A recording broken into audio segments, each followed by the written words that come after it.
জন্মলগ্ন থেকে মমতা ব্যানার্জি জন্মলগ্ন থেকে সবই হচ্ছে সিকিউর করেছে, এসএফআই করেছে, প্রতি মামলা করেছে।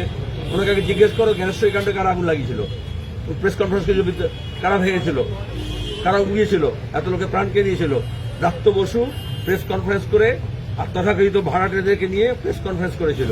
আগে বলুক যে কে জ্ঞানেশ্বরী কাণ্ডে বোমা ওই ঘটনা ঘটিয়েছিল এবং এত লোকে প্রাণ নিয়েছিল, তারপরে বোঝা যাবে যে ওরা সত্যি কথা বলে কি মিথ্যে কথা বলে। শিক্ষা প্রতিষ্ঠানগুলোকে এই ধরনের শিক্ষা প্রতিষ্ঠানকে বারবার করে আক্রমণের কারণ দুদিন আগে আসিয়ান ইউনিভার্সিটিতেও যেখানে দক্ষিণপন্থীদের উত্থান হয়, তেহরান থেকে সাউথ এশিয়ান ইউনিভার্সিটি হোক বা যাদবপুর হোক বা জেএনইউ হোক বা হায়দ্রাবাদ ইউনিভার্সিটি হোক বা আলিগড় মুসলিম বিশ্ববিদ্যালয় হোক বা জামিয়া মিলিয়া হোক, যেখানে দক্ষিণপন্থার উত্থান হয় তারা মনে করে বিশ্ববিদ্যালয়গুলো যেহেতু শিক্ষা দেয়, যেহেতু প্রশ্ন করতে শেখায়, যেহেতু যুক্তিবাদী মন তৈরি করে, এই জন্য খোমেনিও বলেছিলেন, মোদিরাও বলছে, মমতারাও বলছে যে বিশ্ববিদ্যালয়গুলো শয়তান তৈরির কারখানা। আসলে শয়তানদের দূর করতে হলে বিশ্ববিদ্যালয়ে আরো বেশি পঠন পাঠন দরকার। আজকে কংগ্রেসের তরফ থেকে ওয়ার্কশপ হয়, মানে তাদের যে ড্রাফট সেখানে স্পষ্ট করে লিখেছে যে 34 বছরের বাম জমানায় জঙ্গি শ্রমিক আন্দোলনের জন্য এই রাজ্যের ইকোনমিক লস হয়েছে। শুধু তাই নয়, প্রেস কনফারেন্স করতে গিয়ে শুভঙ্কর সরকার তিনি বললেন আরএসএস এবং বিজেপি বিরোধিতায় আপনারা ফ্যাসিস্ট এই শব্দটা ব্যবহার করছেন না, অনেকটা বেশি কম্প্রোমাইজ অ্যাটিটিউড। এই ভয়ঙ্কর কথাটা শুভঙ্করকে জিজ্ঞেস করো, আমি জানাবো। তাকে জিজ্ঞেস করো যে লিখেছে, আমাকে কেন জিজ্ঞেস করছো? যে লিখেছে তাকে জিজ্ঞেস করো। আচ্ছা, বলছি দেখা বৈরীকরণের বিরুদ্ধে কটা প্রতিবাদ তারা জানিয়েছে। তারা তৃণমূল অধ্যাপকদের উপর আঘাত করতে চায়। তৃণমূল কবে থেকে বিজেপি বিরোধী হলো? ঠিকুজি বলো তো, একটা ঠিকানা বলো তো। জন্মলগ্ন থেকে এখন পর্যন্ত তৃণমূল ভোটের সময় কিছু গাড্ডা নাড্ডা এসব বলা ছাড়া বিজেপি বিরোধী কথা কবে বলেছে?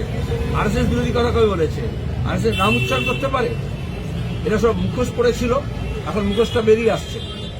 এই চার্জশিটের সময় সবটা বোঝা গেছে যে কে কার পক্ষে, কে কার বিরুদ্ধে। বলছে বাতিল হেরে যাওয়া সারা পৃথিবীতে পরিত্যক্ত একটা পতাকা, তাই নিয়ে এখানে এরা নিজেদের অস্তিত্ব প্রমাণ করতে চায়। আচ্ছা, বামপন্থা মার্ক্সবাদী লেনিনবাদী দৃষ্টিভঙ্গি যদি বাতিল হয় তাহলে গোটা বিশ্বে কি তৃণমূলের ঝান্ডা উঠছে নাকি? বললাম তো, চোরদের বাড়ি ছাড়া কোথাও তৃণমূলের ঝান্ডা খুঁজে পাবে না। একই রকম সুরেই তো শুভঙ্কর সরকার তিনি আপনাদের বিরুদ্ধে অভিযোগ করছেন। কোন রকমের সুরে আমি চাই না, সুর কি বেসুর সেটা অসুরকে জিজ্ঞেস করো, আমাকে আমি জিজ্ঞেস করো। আচ্ছা, গুন্ডামি করবে অবশ্যই। কেউ কারুর গায়ে হাত দেবে কেন? আজকে রাজ্যে এরকম অবস্থা হলো কেন? হাইকোর্টে দাঁড়িয়ে সাংবাদিক করাচ্ছে, প্রথমত প্রশ্ন করলে না? ডেপুটি ছিল, কালকে উকিল ছিল না, উকিল মস্তান ছিল, আগেও হাইকোর্ট আগে করেছে। কলেজ বিশ্ববিদ্যালয়গুলোতে এসে ব্যাগে ঢুকতে পারবে না গত 12 বছর ধরে। উচ্চ শিক্ষামন্ত্রী কি করছিল? শিক্ষামন্ত্রী কি করছিল? গান গাচ্ছিল। পরিষ্কার কথা বলছি আমি।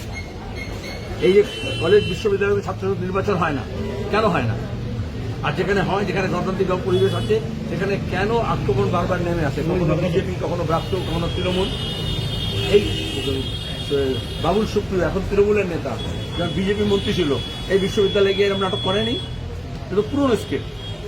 বলেছে আপনার অনুষ্ঠানও কিন্তু ছাড় পাবে না, তখন কিন্তু তৃণমূলের কলকাতায় রাস্তায় দাঁড়িয়েছি আমি। তো সাঙ্গ পাঙ্গ পুলিশ, কেন্দ্রীয় বাহিনী, রাজ্য বাহিনী চলি না। আমি তো রাস্তায় ঘুরে গেছি, আগে একটা গাড়িতে নামলে একে দেখলাম। আমি তো ইনভাইট করছি, কতবার মারবে, কজনকে মারবে? আমি তো আগে বললাম, জ্ঞানেশ্বরী কাণ্ডে যে খুন করেছে যারা, সেই রক্তের দাগকে এই মন্ত্রী গায়ে লেগে আছে, কারণ তারা তো তাদের অংশীদার ছিল। আর তারপর মিথ্যাচার করেছিল। সাহস থাকলে তদন্ত করুক, ব্যবহার করুক। মাওবাদীদের হাতে নিয়ে এসে কারা খুন করেছিল? এই মমতা ব্যানার্জি, এই তৃণমূল কংগ্রেস, এই বিজেপি একসঙ্গে গণমিলিশিয়া তৈরি করেছিল না?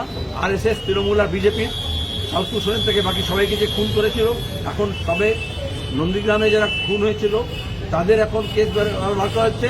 এবার প্রত্যেকটা খুনের আমরা প্রত্যেকটা রক্তবিন্দুর হিসেব নেব। তো ব্রিগেডে দাঁড়িয়ে বলেছি। আর আমার নাম ধরে কেন বলবে?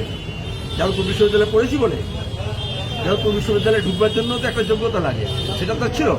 আচ্ছা, বলছি উলবেরিয়াতে আরএসএস এর সঙ্গে বরাবর হয়। মমতা ব্যানার্জি তো তৈরি হয়েছিল তৃণমূল এই জন্যই, যাতে এখানে আরএসএস কে বারবারান্ত করা যায়। কিন্তু আমি অপেক্ষা করছি সেই দিনের খবরের জন্য, যেদিন তৃণমূল এবং বিজেপির সমন্বয় বৈঠক যেটা হয় আরএসএস এর নেতৃত্বে, সেই খবরটা তুমি প্রকাশ করতে পারবে। কিন্তু 2026-এ বলছে আরএসএস দায়িত্ব নেবে ভোটে। কাকে? তৃণমূলকে জেতানোর জন্য না বিজেপি জেতানোর জন্য? ওটা আরএসএস জিজ্ঞাসা করে। কিন্তু এরকম সিচুয়েশনে সেলিমদা এখনো পর্যন্ত জেলা সভাপতিদের নামই চূড়ান্ত করতে পারছে না, হিমশিম খাচ্ছে। সেখানে কি কোথাও মনে হচ্ছে যে আপনারা যে ম্যাচ ফিক্সিং এর কথা বলেন, সবটাই ম্যাচ ফিক্সিং হয়ে যাচ্ছে, মাঠ ছেড়ে দেওয়া হচ্ছে, ময়দান ছেড়ে দেওয়া হচ্ছে? সেটা তো আমি বললাম যে আরএসএস কার জন্য কাজ করবে সেটাকে ঠিক করুক। আর হিমের সহিত চলে গিয়েছে, সিমের বাজারও শেষ হয়ে গেছে। এখনো বিজেপি নিজের নেতা তৈরি করার সুযোগ পাচ্ছে না। এখন তো বসন্ত ছেলের মতো গ্রীষ্ম হয়ে যাবে। পুলিশের উপর লোকে আস্থা হারাচ্ছে, যে আজকে পুলিশ ছিল চোপড়াতে, আজকে পুলিশ আক্রান্ত হয়েছে যাদবপুরে, মানে পুলিশের উপর মানুষ। তৃণমূল আর পুলিশ যেহেতু সমবাচ্য হয়ে গেছে, যেখানে বিপদ দেখে সরকার মন্ত্রী তৃণমূল, সেখানে পুলিশকে এগিয়ে দেয়। আর পুলিশও হাড়িকাটে গলা বাড়িয়ে রেখেছে।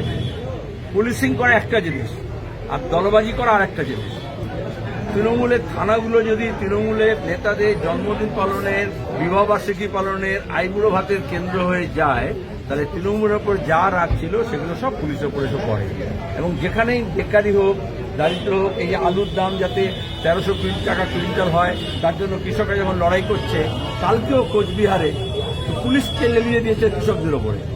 তাহলে কেন কৃষকরা, আলু চাষিরা আলুর দাম চাইছে, পুলিশ সেখানে গিয়ে কি করছে?